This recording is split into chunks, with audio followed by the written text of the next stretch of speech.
பரமா படிடா. Hello guys, welcome back to my channel. இன்றைக்கி நம்ம என்ன சம்மரி பார்க்க போகிறோம் அப்படின்னா, ரன்னவே இதை எழுதினவங்க ஆலிஸ் முன்ரோ. இந்த பர்டிகுலர் ஷார்ட் ஸ்டோரி ஃபர்ஸ்ட் எப்போ பப்ளிஷ் ஆயிருக்கு அப்படின்னா 2003ல் நியூயார்க்கர் மேகசின் அப்படின்றது தான் ஃபர்ஸ்ட் பப்ளிஷ் ஆகிருக்கு. அகெயின் இந்த வந்து 2004ல் முன்ரோஸ் கலெக்ஷனில் வந்து ஆட் பண்ணியிருக்கிறாங்க. இதோட செட்டிங் அப்படின்னு பார்க்கும்போது ஆலிஸ் முன்ரோவோட most of the short stories, அவங்க நிறைய ஷார்ட் ஸ்டோரி தான் எழுதியிருப்பாங்க. எல்லா ஷார்ட் ஸ்டோரியிலையுமே செட்டிங் அப்படின்றது ஒரே இடம் தான். கனடாவில் இருக்கிற ஒரு ரூரல் பிளேஸான ஆன்டாரியோ அப்படின்னு சொல்லப்படுற அந்த இடத்துல நடக்கிற மாதிரி தான் எல்லா ஸ்டோரியுமே எழுதியிருப்பாங்க. இந்த ஷார்ட் ஸ்டோரியும் அந்த இடத்துல இருக்கிற மாதிரி தான் எழுதியிருப்பாங்க. Late half of the 20th சென்ச்சுரியில், அப்போ ரீசெண்டாக நடந்த மாதிரி. இது பப்ளிஷ் ஆனதும் 2000ல் தானே பப்ளிஷ் ஆயிருக்கு. ஸோ அதனால் 20th சென்ச்சுரியில் இருக்கிற ஒரு ஸ்டோரி மாதிரி எழுதியிருப்பாங்க. இந்த பர்டிகுலர் ஷார்ட் ஸ்டோரி வந்துட்டு ஓ ஹென்ரி பிரைஸ் ஷார்ட் ஸ்டோரிஸில் வந்துட்டு இதை ரெகக்னைஸ் பண்ணியிருக்கிறாங்க. ஸோ அந்தளவுக்கு இவங்களோட எல்லா ஷார்ட் ஸ்டோரியுமே கண்டிப்பாக ஏதோ ஒரு அவார்ட் வின் பண்ணியிருக்கும். ஏதோ ஒரு இடத்துல ஏதோ ஒரு கிரிட்டிக் அப்ரிஷியேட் பண்ணியிருப்பாங்க, ரெகக்னைஸ் பண்ணியிருப்பாங்க. ஸோ அந்தளவுக்கு ரொம்பவே வண்டர்ஃபுல்லான ஒர்க்ஸ். அவங்களோட ஸ்டோரிஸ் எல்லாத்துலேயும் கண்டிப்பாக ஏதோ ஒரு மாரல் இருக்கும். அந்த தீம் எல்லாத்தையும் ரொம்பவே சிம்பிளாக ஈஸியாக சொல்லுவாங்க. ஹியூமன் எக்ஸ்பீரியன்ஸ் எல்லாரோட லைஃப்லையும் ரொம்ப நார்மலாக நடக்கக்கூடிய விஷயங்களை வந்து கொஞ்சம் நம்ம யோசித்து பார்த்தா அதுக்குள்ளே எவ்வளோ மீனிங் இருக்குதுன்னு சொல்லி அவங்களோட ஸ்டோரிஸ் வழியாக நம்மளை திங்க் பண்ண வைப்பாங்க. ஸோ அந்தளவுக்கு ஈஸியாக ரீடர்ஸோட கனெக்ட் ஆகிற எல்லா ஷார்ட் ஸ்டோரியிலையும் ஸ்பெஷலாக இந்த ஷார்ட் ஸ்டோரியில் என்ன மென்ஷன் பண்ணியிருக்கிறாங்க அப்படின்னா, ஒரு கப்பல் இருக்கிறாங்க. அவங்களுக்குள்ள நிறைய கருத்து வேறுபாடுகள் இருந்தும், நிறைய மிஸ் அண்டர்ஸ்டாண்டிங்ஸ் இருந்தும், ஒரு பாயிண்டில் அவங்களுக்குள்ளே இருக்கிற அந்த ட்ரூ லவ் அப்படின்றது அவங்கள எப்படி சேர்த்து வைக்குது அப்படின்றத பற்றியும். மோஸ்ட்லி இவங்க வந்து ரொம்ப சிம்பிளான நார்மல் இமோஷன்ஸை தான் கன்வே பண்ணுவாங்க. அந்த மாதிரி இந்த பர்டிகுலர் ஷார்ட் ஸ்டோரியில் இவங்க லவ்வோட இம்பார்ட்டன்ஸ், நம்ம வந்து ரொம்ப ஷோ ஆஃப் பண்ணிக்கிட்டால் தான் நம்மக்கிட்ட லவ் இருக்குது அப்படின்றத தாண்டி ஒரு செப்பரேஷன் வரும்போது அவங்களோட லவ் எந்த அளவுக்கு ஈஸியாக ரிஃப்ளெக்ட் ஆகுது, எந்த அளவுக்கு அவங்க அதை ஷோ ஆஃப் பண்ணுறாங்க அப்படின்றத வந்து ரொம்ப அழகாக இந்த ஷார்ட் ஸ்டோரியில் மென்ஷன் பண்ணியிருப்பாங்க. கேரக்டர்ஸும் ரொம்ப லிமிட்டடாக தான் இருக்கும். தென் ஆலிஸ் முன்ரோவோட மோஸ்ட் ஆஃப் த ஷார்ட் ஸ்டோரிஸில் விமன் ஓரியன்டாக தான் எழுதியிருப்பாங்க. ப்ரொட்டகனிஸ்ட் வந்துட்டு கண்டிப்பாக ஒரு விமனாக தான் இருக்கும். விமனோட லைஃப்பில் அவங்களோட இமோஷன்ஸ் எப்படி இருந்துச்சு, அவங்களோட பாயிண்ட் ஆஃப் வியூவில் ஒரு இமோஷனை எப்படி ஹேண்டில் பண்ணுறாங்க, லைஃப்பை எப்படி பார்க்குறாங்கன்ற மாதிரி தான் எழுதியிருப்பாங்க இல்லையா. ஏன்னா அவங்களோட எக்ஸ்பீரியன்ஸை ரிஃப்ளெக்ட் பண்ணுற மாதிரி தான் அவங்களோட ஸ்டோரிஸ் இருக்கும். அதனால் மோஸ்ட்லி விமன் சென்ட்ரிக்காக தான் அவங்களோட ஒர்க்ஸ் எல்லாமே இருக்கும். இந்த ஒர்க்லேயுமே அதே மாதிரி தான். ஸோ ஃபர்ஸ்ட் கேரக்டர் கார்லா. ஸோ கார்லா அப்படின்ற அந்த பொண்ணோட லைஃப் எப்படி இருந்துச்சு அப்படின்றது தான் இந்த ஷார்ட் ஸ்டோரியில் மென்ஷன் பண்ணியிருக்கிறாங்க. இவங்க ஒரு மேரீட் விமன். இவங்களோட ஹஸ்பண்ட் நேம் வந்து கிளார்க். தென் இவங்களோட நெய்பர் ஒருத்தங்க இருப்பாங்க, சில்வியா அப்படின்னு சொல்லப்படுற ஒரு நெய்பர் இருப்பாங்க. சில்வியாவோட ஹஸ்பண்ட் வந்து லியோன் ஜமீசன். இவர் வந்து ஒரு ஃபேமஸான பொயட்டாகவும் இருப்பார். ஓகேவா. தென் ஜாய் டக்கர் அப்படின்ற ஒரு கேரக்டர் வருவாங்க. ரூத் அப்படின்றவங்க சில்வியாவோட ஃப்ரெண்ட். தென் சில அனிமல்ஸுக்கும் இவங்க நேம் வச்சுருப்பாங்க. ஸோ இவ்வளோ தான் கேரக்டர். சம்மரி பார்த்துடலாம். ஸ்டோரி எப்படி ஸ்டார்ட் ஆகுது அப்படின்னா, இப்போ கார்லாக்கு வந்து வெளியே ஏதோ கார் வந்த மாதிரி சவுண்டு கேட்குது. ஸோ அவங்க வந்து ரொம்ப நம்பிக்கையாக இது அவங்களோட நெய்பராக இருக்கக்கூடாது அப்படின்னு சொல்லி நினைக்கிறாங்க. இருந்தாலும் அந்த டவுட்டை கிளியர் பண்ணிக்கணும் அப்படின்றதுக்காக வெளியே பார்ப்போம் இல்லையா, அந்த மாதிரி இவங்களும் பார்க்குறாங்க. அப்படி பார்க்கும்போது அது வந்து இவங்களோட நெய்பர் தான். சில்வியா வந்து வெக்கேஷனுக்காக வெளியே போயிருப்பாங்க. இப்போ அவங்க ரிட்டன் வந்துட்டாங்க. அதை பார்த்த உடனே இவங்க ஃபேஸ் அப்படியே சேஞ்ச் ஆயிரும். ஏன்னா அவங்க வந்தது இவங்களுக்கு சுத்தமாக பிடிக்கல. இப்போ அவங்க என்ன நினைக்கிறாங்க அப்படின்னா, கிளார்க்குக்கு இவங்க வந்தது தெரியுமா அப்படின்னு சொல்லி யோசிக்கிறாங்க. அது மட்டும் இல்லாமல் இவங்க என்ன ப்ரெடிக்ட் பண்ணுறாங்க அப்படின்னா, எப்படியும் இன்னும் கொஞ்ச நேரத்தில் அவங்க வந்து கிளார்க்குக்கு கால் பண்ணுவாங்க அப்படின்ற மாதிரி யோசிக்கிறாங்க. இப்போதைக்கு அந்த ஃபோன் வரல. தென் சில்வியா வந்து வீட்டுக்குள்ளே போயிட்டாங்க அப்படின்றத கன்ஃபார்ம் பண்ணதுக்கப்புறமா கார்லா வந்து வெளியே வந்து அந்த கிரவுண்டை செக் பண்ணுறாங்க. எதுக்காக அப்படின்னா, ஹார்ஸ் ரைடிங் அண்ட் ஹார்ஸ் ரைடிங்க்கு வந்து டீச்சிங்கும் கொடுப்பாங்க. ஸோ அந்த கிளாஸஸ் வந்து இவங்க கண்டக்ட் பண்ணுறதுனால கிரவுண்டு வந்து கொஞ்சம் ட்ரையாக இருந்தால் மட்டும்தானே ஹார்ஸ் ரைடிங்க்கு வந்து பர்ஃபெக்டாக இருக்கும். அதனால அது ஓகேவா இருக்கா அப்படின்னு சொல்லி பார்க்குறதுக்காக செக் பண்ணிகிட்டு இருப்பாங்க. இல்லைனா ஸ்டூடெண்ட்ஸ் வரமாட்டாங்களே அப்படின்னு சொல்லிட்டு அது மூலமாக தான் இவங்க ஏர்ன் பண்ணிகிட்டு இருப்பாங்க. இது வந்து ஜூலை மந்த் அப்படின்றதுனால அவங்க எக்ஸ்பெக்ட் பண்ணாத டைம்லலாம் அடிக்கடி மழை பெஞ்சிட்டே இருக்குது. மோஸ்ட் ஆஃப் த டைம் வந்து அந்த இடம் ரொம்ப வெட்டாக இருக்கிறதுனாலையும் எல்லாமே ஓகேவா இருக்கா அப்படின்னு சொல்லி அது எல்லாத்தையும் எக்ஸாமின் பண்ணிட்டு இருக்கிறாங்க. இப்போ ப்ரீவியஸ் சம்மர் இப்போ ஆல்ரெடி ஒரு சம்மர் முடிஞ்சிருக்கும் இல்லையா? அந்த சம்மர்லலாம் நெறைய டூரிஸ்ட் வந்திருப்பாங்க. இங்க வந்து ட்ரெய்னிங்கும் எடுத்திருப்பாங்க. அதே மாதிரி ஹார்ஸ் ரைடிங்கும் போயிருப்பாங்க. ஸோ, அதனால இவங்களுக்கு வந்து நெறைய ஏர்னிங்ஸ் கிடைச்சிருக்கும். ஸோ, அந்த மாதிரி இந்த தடவையும் இருக்குதா அப்படின்னு கேட்டா கம்ப்ளீட்டா கிடையாது. இந்த தடவ ரொம்ப மோசமாயிடுச்சு. ஏன்னா சம்மர் டைம்லயும் இந்த தடவ ரொம்ப மழை பெஞ்சதுனால இவங்களால ப்ராப்பரா அவங்களோட கிளாஸஸையும் கண்டக்ட் பண்ண முடியல. எந்த ஒரு டூரிஸ்ட்டும் இங்க வந்து ட்ராவல் பண்ணி வராததுனால இவங்களோட கண்டிஷன் வந்து கொஞ்சம் வொர்ஸ்ட்டாவே இருக்குது. ஸோ இவங்க என்ன நினைக்கிறாங்க அப்படின்னா, இந்த இடத்த வந்து கொஞ்சம் ரிப்பேர் பண்ணணும். அவங்க இருக்கிறது ஆல்ரெடி மொபைல் ஹவுஸ். அதாவது வேற எங்கேயும் அவங்க மூவ் பண்ணி போகணுன்னாலும் போய்க்கலாம். ஸோ அந்த மாதிரி ஒரு வீட்ல இருக்கிறதுனால, இந்த இடத்த கொஞ்சம் ரிப்பேர் பண்ணிட்டோம். என்னதான் மழை வந்தாலும், அந்த இடம் வந்து எதுவும் ஆகாத மாதிரி நம்ம மாத்திட்டோம்னா, நம்மளோட கண்டிஷன் கொஞ்சம் பெட்டரா இருக்கும் அப்படின்னு சொல்லி நினைக்கிறாங்க. ஸோ அதுக்காக நெறைய டைம் ஸ்பெண்ட் பண்றாங்க. நெறைய மணி ஸ்பெண்ட் பண்ணி அந்த இடத்த வந்து ரிப்பேர் பண்ணிட்டுருக்காங்க. இப்போ கிளார்க் வந்து கம்ப்யூட்டர் பக்கத்துல உட்கார்ந்திருக்கிறாரு. அவர் வந்து அந்த இடத்துக்கு ரூஃப் போட்டுறலாமா அப்படின்னு சொல்லி பார்த்துட்டு இருக்கிறாரு. ஆன்லைன்ல ஏதாவது பர்ச்சேஸ் பண்ணலாமா அப்படின்னு சொல்லி பார்த்துட்டு இருக்கிறாரு. எதுக்காக ஆன்லைன்ல பார்க்குறாரு அப்படின்னா, இவங்க வழக்கமா வாங்கிட்டு இருக்கிற அந்த ஷாப்ல வந்து இவங்க ஆல்ரெடி கொஞ்சம் கடன் வாங்கியிருப்பாங்க. அது மட்டும் இல்லாம ஓனர் கிட்ட கிளார்க் வந்து சண்டை போட்டிருப்பாரு. ஸோ அதனால இப்போ நம்ம போய் கேட்டோம்னா கண்டிப்பா அவங்க கொடுக்க மாட்டாங்க. ஈவன் நம்ம எவ்வளோ சார்ஜ் பண்ணாலும் அவங்க தரமாட்டாங்கன்றது இவருக்கு தெரிஞ்சதுனால, சரி ஓகே ஆன்லைன்ல பர்ச்சேஸ் பண்ணலாம் அப்படின்னு சொல்லி ஆன்லைன்ல அதை ரிப்பேர் பண்றதுக்கான அந்த திங்ஸ் எல்லாத்தையும் இவர் சர்ச் பண்ணிட்டு இருப்பாரு. இப்போ என்ன நடக்குது அப்படின்னா, அந்த இடத்துக்கு ஜாய் டக்கர் அப்படின்ற ஒருத்தவங்க வராங்க. ஜாய் டக்கர் அப்படின்றவங்க யாருன்னா, அவங்களோட ஹார்ஸ் ஒன்று இவங்க கிட்ட கொடுத்துருப்பாங்க. இவங்க வீட்டில் அந்த ஹார்ஸ் ரைடிங்காக நிறைய ஹார்ஸ் எல்லாம் நிப்பாட்டி வச்சுருப்பாங்க. அதுக்கான ப்ராப்பரான இடம் இருக்கும் ஹார்ஸ் எல்லாத்தையும் நிப்பாட்டி வைக்கிறதுக்கு. அது ரொம்ப சேஃப் அண்ட் செக்யூர்டாக பார்த்துட்ருப்பாங்க. ஸோ இந்த ஜாய் அப்படின்றவங்க கிட்ட ஒரு ஹார்ஸ் இருக்கும். அது பேர் லிஸி. அந்த ஹார்ஸையும் இவங்க கிட்ட கொடுத்து இதை பார்த்துக்கோங்க அப்படின்னு சொல்லி விட்டுட்டு வெக்கேஷனுக்காக அவங்க போயிருப்பாங்க. அந்த லிஸி அப்படின்ற அந்த ஒரு ஹார்ஸ் வந்து ரொம்ப பேட் டெம்பர் உள்ள ஒரு ஹார்ஸ். அதை வந்து ஈஸியாக ஹேண்டில் பண்ண முடியாது. ஹார்ஸோட அந்த ஆட்டிடியூட் தெரிஞ்சதுனால கிளார்க் வந்து நாங்கள் பார்த்துக்க முடியாது அப்படின்ற மாதிரி சொல்லுவாங்க. ஆனால் கார்லா என்ன சொல்லுவாங்க அப்படின்னா, இவங்க பே பண்ண தானே செய்கிறாங்க, அதனால நான் பார்த்துக்கிறேன் அப்படின்ற மாதிரி கார்லா ஓகே சொல்லிடுவாங்க. கிளார்க்கும் சரி ஓகே நீ அந்த ரெஸ்பான்சிபிலிட்டி எடுத்துக்கிறேன்னா நீ எடுத்துக்கோ, நான் பார்த்துக்க முடியாது அப்படின்ற மாதிரி சொல்லிடுறாங்க. இப்போ இந்த லிஸி அப்படின்ற அந்த ஹார்ஸும் இவங்களோட வீட்டில் தான் நிற்குது. இப்போ கார்லாக்கு வந்து அவளோட வீட்டில் நிறைய ப்ராப்ளம் இருந்தாலும் அவள் ரொம்ப யோசிக்கிற ஒரு விஷயம், ரொம்ப மிஸ் பண்ணுற ஒரு விஷயம், அதை பற்றி தான் நிறைய யோசிக்கிறா அப்படின்னா, அவள் வீட்டில் வந்து ஒரு கோட் இருந்திருக்கும். அது பேர் ஃப்ளோரா. அந்த ஃப்ளோரா அப்படின்ற கோட்டை வந்து ஒரு 2 நாளாக காணும். அது எங்கே போச்சுன்னு தெரியாமல் அதை பற்றியே தான் இவ யோசிச்சுட்டு இருப்பா. அவளுக்கு என்ன பயம் அப்படின்னா, இது வந்து வீட்டிலே வளர்ந்தது. ஸோ அது வந்து ரொம்ப சேஃப் அண்ட் செக்யூர்டாக இருந்ததுனால வெளியே போகும்போது அதுக்கு எப்படி அதை ப்ரிவென்ட் பண்ணிக்கணும் அப்படின்றது தெரியாது. எதுவும் வைல்டு அனிமல் வந்து அதை ஹண்ட் பண்ணிடுச்சா, அதை கில் பண்ணிடுச்சான்னு சொல்லி இவ பயப்படுவா. நிறைய அதை பற்றியே திங்க் பண்ணிகிட்டே இருப்பா. அப்படி அதை பற்றியே நிறைய யோசிச்சுட்டு இருக்கிறனால காணாமல் போன அந்த 2 நாள்லேயே இவளுக்கு ட்ரீம் நிறைய வந்திருக்கும்.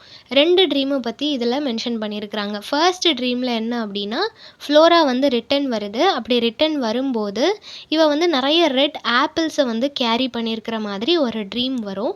இன்னொரு ட்ரீமில் ஃப்ளோரா வந்து ரொம்ப ஹர்ட் ஆகிருக்கிற மாதிரியும், அதனால அது வந்து இவங்க வீட்டில் இருக்கிற அந்த ஃபென்ஸ் எல்லாத்தையும் தாண்டி ஓடி போகிற மாதிரியும் கனவு கண்டிருப்பா. ஸோ ஒன்று அது ரிட்டன் வர்ற மாதிரி, இன்னொன்று அது எஸ்கேப் ஆகிற மாதிரி, இப்படி 2 கனவு அவளுக்கு வரும். அது எல்லாத்தையும் ரீகால் பண்ணிகிட்டே இருப்பா. எப்படியாவது அது வந்துடும் அப்படின்ற நம்பிக்கையோடு இருப்பா. அவளுக்கு வந்து அந்த ஃப்ளோராவை அவ்வளோ பிடிக்கும். இவங்க 2 பேருக்கும் குழந்தை இல்லாததுனால அந்த ஃப்ளோராவை வந்து அவளோட சைல்டு மாதிரி அவ்வளோ சேஃப் அண்ட் செக்யூர்டாக ரொம்பவே லவ் அண்ட் கேரோடு அதை பார்த்துட்டு இருந்திருப்பா. அது இப்போ காணும் அப்படின்றப்ப அதை இவளால் டாலரேட் பண்ணிக்கவே முடியாது. கிளார்க் வந்து மோஸ்ட் ஆஃப் த டைம் அவன் வந்து கம்ப்யூட்டரோடையே ஸ்பெண்ட் பண்ணுறதுனால இவ வந்து அந்த அனிமல்ஸ் முக்கியமாக அந்த ஹார்ஸ் கிட்டே நிறைய டைம் ஸ்பெண்ட் பண்ணுவாள். அந்த ஹார்ஸ் கிட்ட எல்லாமே பேசிகிட்டே இருக்கிறா. அப்படி பேசும்போது இவங்க வீட்டில் இருக்கிற அந்த ஹார்ஸ் எல்லாமே அதுக்கு ஏதோ புரிஞ்ச மாதிரி அதோட இமோஷன்ஸை வந்து ஷேர் பண்ணுற மாதிரி அந்த ஹார்ஸோட ஃபேஸில் எல்லாமே ஒரு சோகம் தெரியும். ஆனால் இந்த லிஸி அப்படின்ற ஒரு ஹார்ஸ் இருக்குது இல்லையா, அந்த ஹார்ஸ் வந்து ஆக்சிடென்டலாக இவளோட கையை வந்து பைட் பண்ணிடுது. ஆல்ரெடி இவன் நிறைய சோகத்தில் இருக்கிறா. அப்படி இருக்கும்போது இந்த ஒரு ஹர்ட்டிங் அவளுக்கு ஒரு எக்ஸ்ட்ரா பேர்டன் மாதிரி ஆட் ஆன் ஆகுது. இந்த மொமெண்ட் அவள் வந்து ஒரு பாஸ்ட்டை நினச்சி பார்க்குறா. 3 இயர்ஸ் முன்னாடி என்ன நடந்திருக்கும் அப்படின்னா, இவளோட வீட்டை வந்து ஷிஃப்ட் பண்ணியிருப்பாங்க. அப்படி ஷிஃப்ட் பண்ணும்போது அவளோட ஹஸ்பண்ட் வந்து இவளுக்கு நிறைய ஹெல்ப் பண்ணியிருப்பாங்க. இவ வீட்டை டெக்கரேட் பண்ணணும், அது எல்லாத்தையும் அசெம்பிள் பண்ணணும் அப்படின்னு சொல்லி நினைக்கும்போது, அவன் வந்து நிறைய ஹெல்ப் பண்ணியிருப்பான். ஸோ அந்த டைம் வந்து அவங்க 2 பேரும் சேர்ந்து இருந்திருப்பாங்க. நிறைய டைம் ஸ்பெண்ட் பண்ணியிருப்பாங்க. அந்த மொமெண்ட் எல்லாம் இப்போ ஏன் நடக்கலை அப்படின்னு சொல்லி அது எல்லாத்தையும் மிஸ் பண்ணுறா. ஏன் அப்படின்னா, இப்போ வந்து மோஸ்ட் ஆஃப் த டைம் அவன் சிஸ்டமோட தான் டைம் ஸ்பெண்ட் பண்ணுறான். எப்போவுமே கம்ப்யூட்டர் முன்னாடியே தான் இருக்கிறான். அவளோட பேசவே மாட்றான். அவனுக்கு பேட் மோடாக இருந்துச்சு அப்படின்னா, சிஸ்டம் கிட்ட தான் அந்த டைமை ஸ்பெண்ட் பண்ணுறான். சிஸ்டம் பார்த்துட்டே இருக்கிறான், கேம் விளையாடுறதா இருக்கட்டும், மற்ற ஒர்க் பண்ணுறதா இருக்கட்டும். அந்த மாதிரி டைம் ஸ்பெண்ட் பண்ணுறதுனால இவளுக்கு ஏதோ தனியாக இருக்கிற மாதிரியே ஃபீல் ஆகுது. ஆல்ரெடி அந்த ஃப்ளோரா அப்படின்ற அந்த ஒரு பெட்டு, அந்த கோட் இருந்துச்சு இல்லையா, அந்த கோட்டோட தான் அந்த டைம் ஸ்பெண்ட் பண்ணிட்டு இருந்தா. இப்போ அதுவும் இல்லை அப்படின்றப்போ இவளுக்கு ரொம்ப லோன்லியாக ஃபீல் ஆகுது. இந்த ஃப்ளோரா அப்படின்ற அந்த கோட்டை வந்துட்டு ஃபஸ்ட்டு வாங்கிட்டு வந்தது கிளார்க் தான். கிளார்க் எங்கேருந்து வாங்கிட்டு வந்திருப்பான் அப்படின்னா, ஒரு ஃபார்ம்ல இருந்து வாங்கிட்டு வந்திருப்பான். ஸோ அது குட்டியாக இருக்கும்போது எப்போவுமே கிளார்க் பின்னாடியே, கிளார்க் எங்கே போனாலும் அவனை ஃபாலோ பண்ணிகிட்டே போகும். அப்புறம் கொஞ்சம் வளர்ந்ததுக்கப்புறமா இவளோட ரொம்ப, கார்லாவோட ரொம்ப ஃப்ரெண்ட் ஆயிரும். கார்லா கூடயே தான் அது எப்போவுமே இருக்கும். 2 பேருக்குள்ள நல்ல ஒரு பாண்ட் இருக்கும். இன்னும் கொஞ்சம் வளர்ந்ததுக்கப்புறம் சில விஷயங்கள் அதுவே நோட்டீஸ் பண்ணி அதுவே அதை கரெக்டாக பண்ண ஆரம்பிச்சிரும். இருந்தாலும் இவ்வளோ வருஷம் அது கூட இருந்ததுனால இவளுக்கு அதோட ஞாபகமாகவே இருக்குது. ஸோ இப்போ கிளார்க் கிட்ட கேட்குறா, ஆன்லைனில் ஒரு போஸ்ட் போட்டிருந்தோமே, நம்மளோட ஃப்ளோராவை காணும்னு சொல்லிட்டு எதுவும் அப்டேட் இருக்கா, யாரும் தெரிஞ்சதுன்னு சொன்னாங்களா, அது கிடைக்குமா அப்படின்னு சொல்லி கேட்கும்போது, அதுக்கு இவன் வந்து இல்லை, யாரும் எந்த ரிப்ளையும் பண்ணலை, அது கிடைக்கிற மாதிரி தெரியல அப்படின்னு சொல்லிடுவான். இவன் என்ன சஜஷன் கொடுக்குறான் அப்படின்னா, அந்த ஆடு வந்து ஓடி போயிடுச்சு, அது வந்து ஓரளவுக்கு வளர்ந்துடுச்சு, இப்போ அதுக்கு வந்து கண்டிப்பாக ஒரு கம்பேனியன் வேணும், ஒரு பார்ட்னர் வேணும் அப்படின்னு நினைக்கிறதுனால மேபி அது வந்து ஓடி போயிருக்கலாம் அப்படின்ற மாதிரி இவன் ஒரு சஜஷன், ஒரு ஒப்பீனியன் எடுத்து வைக்கும்போது அவளுக்கு அது சாட்டிஸ்ஃபைடாக இல்லை. அது ஸோ அந்த கான்வர்சேஷன் அப்போ கிளார்க் என்ன சொல்கிறான் அப்படின்னா, அப்போவே சில்வியா வந்து கால் பண்ணாங்க, நான் உன்கிட்ட சொல்லலை, அவங்க கால் பண்ணியிருந்தாங்க, அவங்க உன்னை கூப்பிட்டாங்க, நான் அவள் வருவான்னு சொல்லிட்டேன், நீ வந்து அவங்க வீட்டுக்கு போகிறதுக்கு முன்னாடி நீ கால் பண்ணி அவங்க கிட்ட கன்ஃபார்ம் பண்ணிக்கோ, நீ வெளியே இருந்த, அதனால தான் நான் கால் அட்டன் பண்ணேன் அப்படின்ற மாதிரி இவன் சொல்லிடுவான்.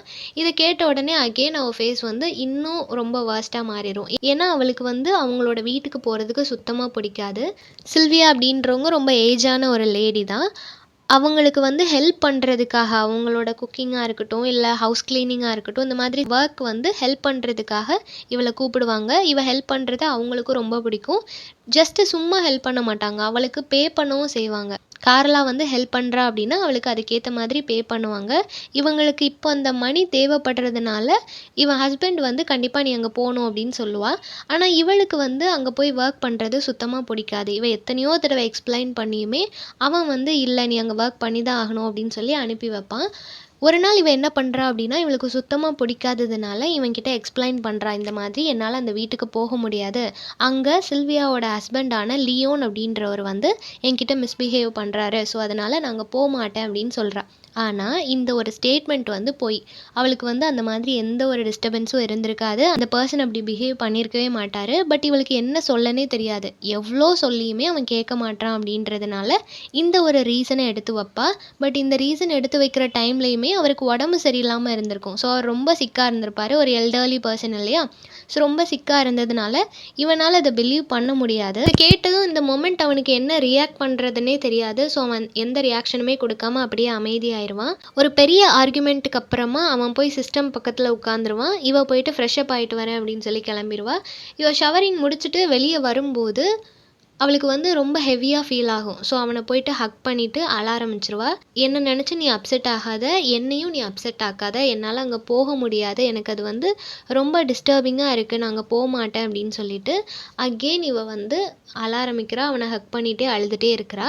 இவன் ஒரே ஒரு வார்த்தை தான், டின்னர் ரெடி பண்ணு அப்படின்னு மட்டும் சொல்லிவிட்டு அகெயின் அவனோட ஒர்க்கை பார்க்க ஆரம்பிச்சிடுறான். இவளும் ஓகேன்னு சொல்லி உடனே குக் பண்ண ஸ்டார்ட் பண்ணுறா. பட் இது வந்து அக்செப்டன்ஸ் மாதிரியோ அவன் வந்து நார்மலான மாதிரியோ தெரியல இல்லையா. ஸோ குக் பண்ணும்போதே அழுதுகிட்டே குக் பண்ணிகிட்டு இருக்கிறா. அவளால் நார்மல் மோடுக்கோ இல்லை ஒரு கன்க்ளூஷனுக்கோ வர முடியல. ஸோ குக் பண்ணும்போதும் அப்படியே அழுதுகிட்டே குக் பண்ணிகிட்டே இருக்கிறா. தென் ஒரு ஃபியூ டேஸ்லேயே அவங்க வந்து நியூஸ் பேப்பரில் ரீட் பண்ணுறாங்க, சில்வியாவோட ஹஸ்பண்ட் வந்து இறந்து போயிட்டாங்க அப்படின்னு சொல்லிட்டு.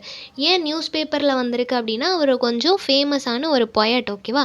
ஸோ அதனால் நியூஸ் பேப்பர்லலாம் வந்திருக்கு. அவரை வந்து நிறைய பேர் ரெகக்னைஸ் பண்ணியிருக்கிறாங்க. ப்ரைஸ் மணிலாம் நிறைய வின் பண்ணியிருக்கிறாரு. லியோன் வந்து சில்வியாவோட ரொம்ப வயசான ஒரு பர்சன். சில்வியாவுமே ஒரு பாட்னி ப்ரொஃபஸராக இருப்பாங்க. ஸோ 2 பேருமே வெல் எஜுகேட்டட் வெல்த்தியான ஒரு கப்பல் தான். இப்போ அவர் இறந்து போயிட்டாரு. ஸோ இறந்து போனதுக்கப்புறம் அந்த ஃபியூனரெல்லாம் முடிஞ்சதுக்கப்புறம் வீட்டை அரேஞ்ச் பண்ண வேண்டியது இருக்கும். நிறைய திங்ஸ் எல்லாம் அங்கங்கே இருக்கும் இல்லையா, எல்லாத்தையும் நீட்டாக அரேஞ்ச் பண்ணுறதுக்காக சில்வியா வந்துட்டு கார்லாவை கூப்பிடுவாங்க. அப்போ கார்லா வந்துட்டு அவங்களுக்கு பிடிக்கலனாலும், ஈவன் அவர் இறந்து போயிட்டாரு, இருந்தும் அவங்களுக்கு அங்கே போய் ஒர்க் பண்ணுறது பிடிக்காது. இருந்தாலும் வேறு வழியே இல்லாமல் அங்கே போவாங்க. அப்படி அங்கே போயிட்டு அங்கே ஒர்க் பண்ணிகிட்டு இருக்கும்போது அவங்களோட ஃபேஸ் வந்து ரொம்ப டல்லாக இருக்கும்.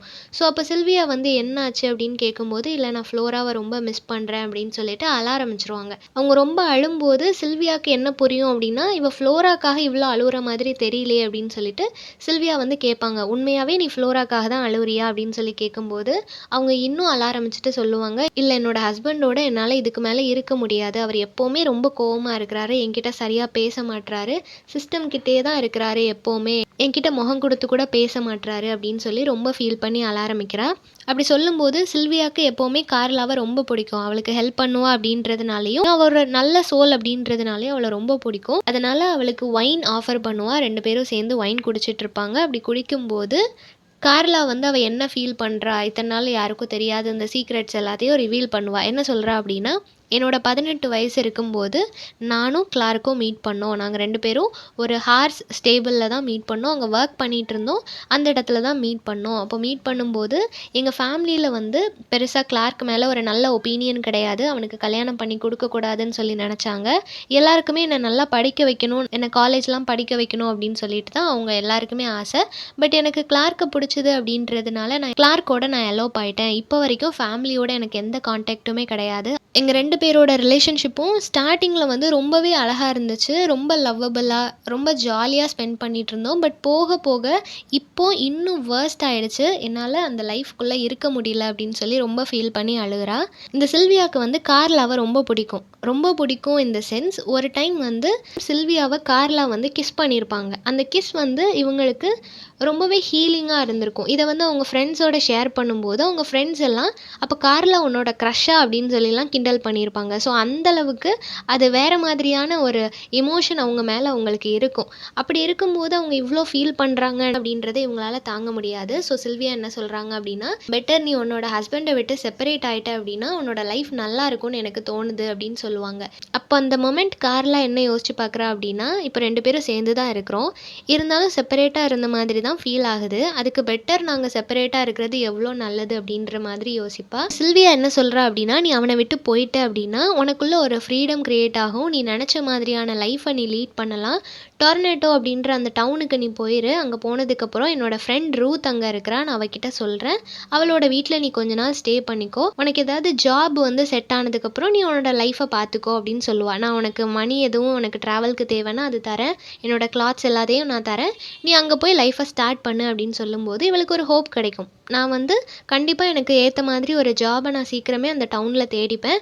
என்னால் ஒரு நல்ல லைஃப்பை லீட் பண்ண முடியும் அப்படின்னு சொல்லிட்டு அவள் அன்னைக்கே கிளம்பணும்னு சொல்லி முடிவு பண்ணிடுவா. சில்வியா அவளுக்கு தேவையான கிளாத்தாக இருக்கட்டும், மணியாக இருக்கட்டும் எல்லாத்தையுமே கொடுத்துருவா. அவளை கொண்டு பஸ் ஏற்றி விடுற வரைக்கும் சில்வியாவே கொண்டு போய் அவளை ட்ரா பண்ணிட்டு வந்துடுவா. ட்ரா பண்ணிவிட்டு இவள் வீட்டுக்கு வந்துடுவா. அவள் பஸ்ஸும் ஏறிடுவா. பஸ் ஏறினதுக்கப்புறமா பஸ்ஸில் ட்ராவல் பண்ணி போயிட்டுருக்கும்போது அந்த மொமெண்ட் அவளுக்கு வந்து ட்ராவல் பண்ணும்போது அவள் ஃபர்ஸ்ட் டைம் கிளார்க்கை மீட் பண்ணி 2 பேரும் எலோப் ஆனது, அவங்க 2 பேரும் பஸ்ஸில் ஒன்றா ட்ராவல் பண்ணி லைஃப்பை ஸ்டார்ட் பண்ணது, அந்த ஒரு மொமெண்ட் ஞாபகம் வரும். தென் கார்லா யோசிக்கிறா, நம்ம இப்போ தனியாக லைஃப்பை லீட் பண்ண போகிறோம், நம்மளை யாரும் கண்ட்ரோல் பண்ண மாட்டாங்க அப்படின்னு சொல்லி யோசிக்கிறா. அடுத்த மொமெண்ட்டே அவளுக்கு கிளார்க் இல்லாமல் நம்மளால் லைஃப்பை லீட் பண்ண முடியுமா, அவன் இல்லாத லைஃப்பை நம்ம யோசிச்சு பார்க்க முடியுமா, ஃபேமிலி வேண்டான்னு சொல்லி அவனோட வந்தோம், இத்தனை வருஷம் சந்தோஷமாக வாழ்ந்தாச்சு, இப்போ கொஞ்சம் நம்மளுக்கு மிஸ் அண்டர்ஸ்டாண்டிங்ஸ் வந்ததும் அவன் பேச மாட்டான் அப்படின்னதும் உடனே அவனை விட்டு நம்ம டோட்டலாக பிரியணும் அப்படின்னு நினைக்கிறது கரெக்டாக இருக்குமா அப்படின்ற மாதிரி அவள் யோசிச்சு பார்க்குறா. ஸோ அவங்க 2 பேரும் ஹாப்பியாக இருந்த அந்த மொமெண்ட்ஸ் எல்லாமே அவளுக்கு ஞாபகத்தில் வந்து போகுது. அவளால் இதுக்கு மேலே ட்ராவல் பண்ண முடியல. பஸ்ஸை ஸ்டாப் பண்ணிவிட்டு அங்கேயே இறங்கிடுறா. இறங்கிட்டு அவனுக்கு கால் பண்ணி, இந்த மாதிரி நான் இங்கே நிற்கிறேன், என்னை வந்து பிக்கப் பண்ணிக்கோங்க அப்படின்னு சொல்லி அழுதுகிட்டே சொல்கிறா. அவனும் சரி ஓகேன்னு சொல்லி பிக்கப் பண்ணுறதுக்காக போயிடுறான். இந்த மொமெண்ட் வரைக்கும் அவனுக்கு என்ன நடந்துச்சுன்றது தெரியாது. இவளை வீட்டுக்கு கூட்டிகிட்டு வந்து அவளை பெட்டில் படுக்க வச்சதுக்கப்புறமா அவளோட பேக் எல்லாம் பார்த்துட்டு இந்த ட்ரெஸ் எல்லாம் சில்வியாவோடது அப்படின்றது தெரிஞ்சதுக்கப்புறமா சில்வியா வீட்டுக்கு போகிறான். மிடில் ஆஃப் த நைட்டில் சில்வியா வீட்டில் போய் நாக் பண்ணும்போது சில்வியா தூங்கிட்டு இருந்தவ எழுந்து வரா. எழுந்து வந்து பார்த்தா விண்டோ கிட்ட இவன் நிற்கிறத பார்த்த உடனே அவள் பயந்துடுறா. அவன் வந்து பயங்கர கோவமாக அவகிட்ட பேசுகிறான். எங்களோட லைஃப்பில் அட்வைஸ் பண்ணுறதுக்கும் என்னோட ஒய்ஃபை என்னை விட்டு செப்பரேட் ஆக சொல்கிறதுக்கும் நீ யார் அப்படின்ற மாதிரி ரொம்பவே கோவப்பட்டு பேசுவான். என்னோட ஒய்ஃப் அழுதுகிட்டே என்னை வந்து பிக்கப் பண்ணிக்கோங்கன்னு சொன்னா. ஸோ அந்த இடத்துல அவளோட லவ் எனக்கு தெரிஞ்சுது. ஸோ இவ்வளோ லவ்வபுளாக இருக்கிற என்னோட ஒய்ஃபை எப்படி நீ என்கிட்ட இருந்து பிரிக்கலாம், என்னோட லைஃப்குள்ளே நீங்கள் எப்படி வரலாம் அப்படின்னு சொல்லிட்டு ரொம்பவே ஹார்ஷாக கோவமாக பேசிகிட்டு இருக்கிறாரு. அவளோட ட்ரெஸ் எல்லாத்தையும் அவகிட்ட கொடுத்துட்டு அவங்க 2 பேரும் ஹார்ஷாக பேசிகிட்டு இருக்கிற அந்த மொமெண்ட் சடனாக ஒரு காரோட ஹெட்லைட் பட்டு ஏதோ ஒரு வித்தியாசமான கிரியேச்சர் மாதிரி அவங்களுக்கு தெரியுது. அது என்னன்னு பார்க்கும்போது அது ஃப்ளோராவை பார்த்த உடனே 2 பேருமே ஷாக் ஆயிடுறாங்க. ஏன்னா அது எங்கே போச்சுன்னே தெரியாமல் இருந்தாங்க. இப்போ சடனாக அது ரீஅப்பியர் ஆன உடனே 2 பேருமே ஷாக் ஆகுறாங்க. இப்போ ஃப்ளோராவை பார்த்த உடனே கிளார்க் வந்து அதை பிடிக்கணும்னு சொல்லிட்டு போயிடுறான். இவளுக்கும் ரூத் கிட்ட இருந்து கால் வந்த உடனே இவன் அந்த கால் அட்டன் பண்ணணும்னு சொல்லி போயிடுறா. ஆனால் கால் அட்டன் பண்ணுறதுக்குள்ளே அது வந்து கட் ஆகிடுச்சு. இவ அகெயின் கால் பண்ணாமல் இதை பற்றி யோசிச்சுட்டே இருக்கிறா. நம்ம பண்ணது தப்போ, அவங்க 2 பேரையும் செப்பரேட் பண்ணணும்னு சொல்லி நினச்சிருக்க கூடாது, ஃப்ளோரா எப்படி திரும்ப வந்துச்சு, அது இப்படி வந்துட்டு போகிறத பார்க்கும்போது இவளோட ஹஸ்பண்ட் இறந்து போனது அவளுக்கு ஞாபகம் வருது. இந்த மாதிரி நிறைய விஷயங்களை வந்து அவள் யோசிச்சுட்டு தூங்காமல் அப்படியே படுத்துட்டு இருக்கிறா. இப்போ அவன் வீட்டுக்கு வந்து கார்லாவை பார்க்கும்போது கார்லா வந்து ரொம்ப பயத்தோட அவன்கிட்ட கேட்குறா, நீ வந்து அவங்க கிட்ட போய் என்ன பேசுன, இந்த இஷ்யூவை பற்றி மட்டும்தான் பேசுனியா இல்லை நான் சொன்னதெல்லாம் பேசுனியா, ஏன்னா அவளோட ஹஸ்பண்ட் வந்து என்கிட்ட மிஸ்பிஹேவ் பண்ணதான் நான் அவன்கிட்ட சொன்னது எல்லாமே போய், எனக்கு அங்கே போய் ஒர்க் பண்ணுறதுக்கு இஷ்டம் இல்லை, அதனால தான் நான் அப்படி சொன்னேன், ஸோ அதை பற்றியெல்லாம் நீ எதுவும் பேசலைல்ல அப்படின்னு சொல்லி கேட்கும்போது இவனும் இல்லை நான் அதை பற்றி பேசலை அப்படின்னு சொல்லி கன்ஃபார்ம் பண்ணிவிட்டு அவள் இல்லாத அந்த நிமிஷம் வந்து இவன் எந்த மாதிரி ஃபீல் பண்ணா, இவன் இல்லாமல் இருக்க முடியாது அப்படின்ற மாதிரி அந்த லவ்வபிள் வேர்ட்ஸ் எல்லாத்தையும் 2 பேரும் மாற்றி மாற்றி ஷேர் பண்ணிக்கிறாங்க. இப்போ அவங்களோட பிஸ்னஸ் வந்து கொஞ்சம் பிக்கப் ஆக ஸ்டார்ட் ஆகுது. ஏன்னா சம்மர் ஸ்டார்ட் ஆகிடுச்சு. ஸோ மழை இல்லாததுனால அந்த கிரவுண்டு வந்து இவங்களுக்கு ஏற்ற மாதிரி செட் ஆகிடுச்சு. ஸோ அவங்களோட பிஸ்னஸை வந்து கண்டினியூ பண்ணிகிட்டு இருக்கிறாங்க. இப்போ லிசியோட ஓனரான ஜாய் வந்து அவங்க வெக்கேஷனை முடிச்சுட்டு வந்துட்டாங்க. வந்து லிசியை வந்து கூட்டிகிட்டு போகிறதுக்காக வந்திருக்காங்க. அந்த டைம் அவங்க ஃப்ளோராவை பற்றி கேட்குறாங்க. இந்த மாதிரி ஃப்ளோரா கிடச்சிட்டா அப்படின்னு சொல்லி கேட்கும்போது அதுக்கு கிளார்க் வந்து இல்லை எந்த இன்ஃபர்மேஷனும் கிடைக்கல, அது போயிடுச்சு அப்படின்ற மாதிரி சொல்கிறாரு. கிளார்க் இன்ன வரைக்குமே அகெயின் ஃப்ளோராவை பார்த்ததை பற்றி அவரோட ஒய்ஃப் கிட்ட ஷேர் பண்ணவே இல்லை. தென் இப்போ கார்லாக்கு ஒரு லெட்டர் வந்திருக்கு. அந்த லெட்டர் வந்து சில்வியா எழுதியிருப்பாங்க. அந்த லெட்டரில் என்ன மென்ஷன் பண்ணியிருக்கிறாங்க அப்படின்னா, நான் வந்து உன்கிட்ட அப்பாலஜைஸ் பண்ணிக்கிறேன். எதுக்காகனா அவங்க 2 பேரையும் செப்பரேட் பண்ண நினச்சதுக்காக. உன்னோட லைஃப் நல்லா இருக்கணும்னு மட்டும்தான் நான் நினச்சனே தவிர உங்களுக்குள்ளே இருக்கிற லவ்வை பற்றி எனக்கு தெரியாது. நீங்கள் 2 பேரும் பிரிஞ்சு போயிட்டீங்கன்னா இவ்வளோ ஃபீல் பண்ணுவீங்கன்றது எனக்கு தெரியாது. ஸோ அதனால் என்னை வந்து மன்னிச்சிரு அப்படின்ற மாதிரி எழுதியிருப்பாங்க. அது மட்டும் இல்லாமல் இன்னொரு விஷயம், இவ ஷாக் ஆகிற மாதிரி என்ன எழுதியிருப்பாங்க அப்படின்னா, அன்னைக்கு நைட் அவன் வந்து பேசினதையும் அப்படி பேசிகிட்டு இருக்கும்போது அவங்க 2 பேரும் ஃப்ளோராவை மீட் பண்ணதையும் எழுதியிருப்பாங்க.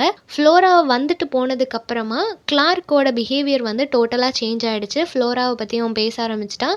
எங்கள் 2 பேருக்குள்ளே ஒரு ஃப்ரெண்ட்ஷிப் க்ரியேட் ஆச்சு. ஸோ ஃப்ளோரா வந்து ஒரு குட் ஏஞ்சல் அப்படின்னு சொல்லி மென்ஷன் பண்ணியிருப்பாங்க.